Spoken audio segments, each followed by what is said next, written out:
So for those of you who don't know Southern California Edison, it is a regulated investor-owned utility that serves Southern California. That goes well together. We have over 18,000 employees. We have 50,000 square miles. Santa Monica is in our service territory, just outside the LA DWP service territory. But if you have an outage here in Santa Monica, that would be our fault, I guess. So we have served almost 14 million people through almost 5 million separate accounts. And you can see here how large the service territory is.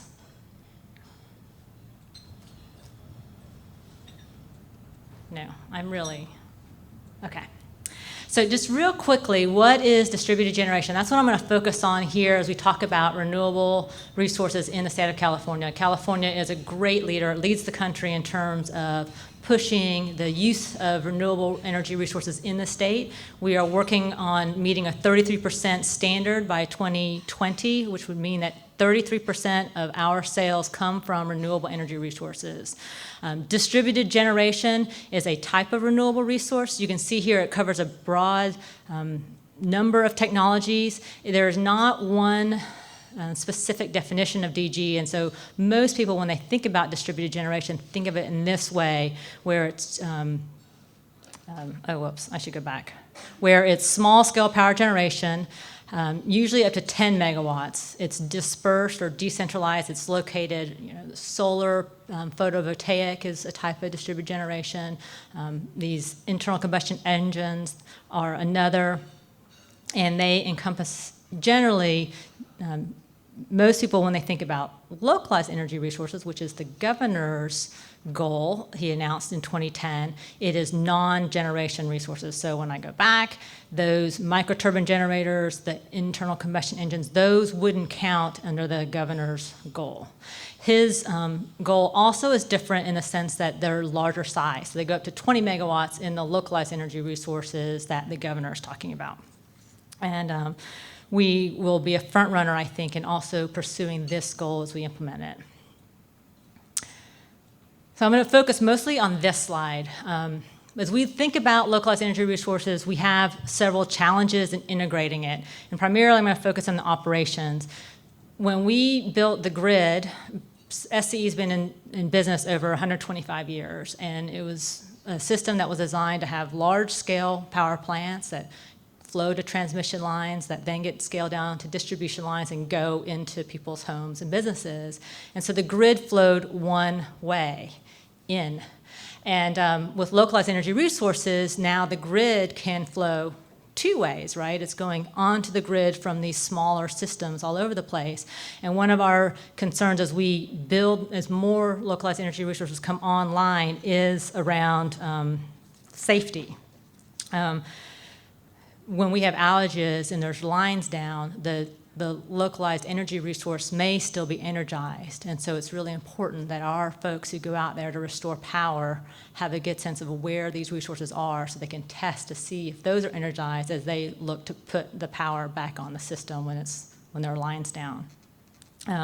Also, distributed generation, while it's can be placed strategically on the grid to help improve grid stability, it's important to understand that most of the time when we place it on the grid, we do have to do upgrades either at the distribution level or the transmission level to ensure that there is still a reliable service of power flow going both ways.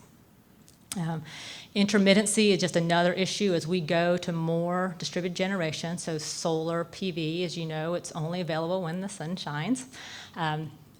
With more intermittency, you have to have backup resources when those resources are not available. And so where those are sited and how to permit those, particularly here in the South Coastal Air Quality Management District, is becoming more and more of a challenge as we go forward towards a 33% standard and more renewables to have backup generation. How will it be permitted, and working with developers on that.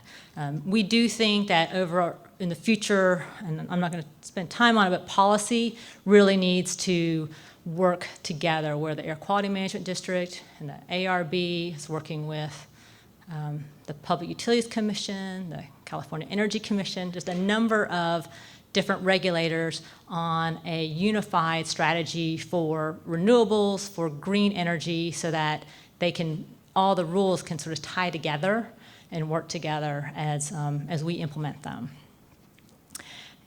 And then I'll just touch real briefly on economic. As you probably know, with investor-owned utilities, our rates are regulated and customers pay generally the costs of our service.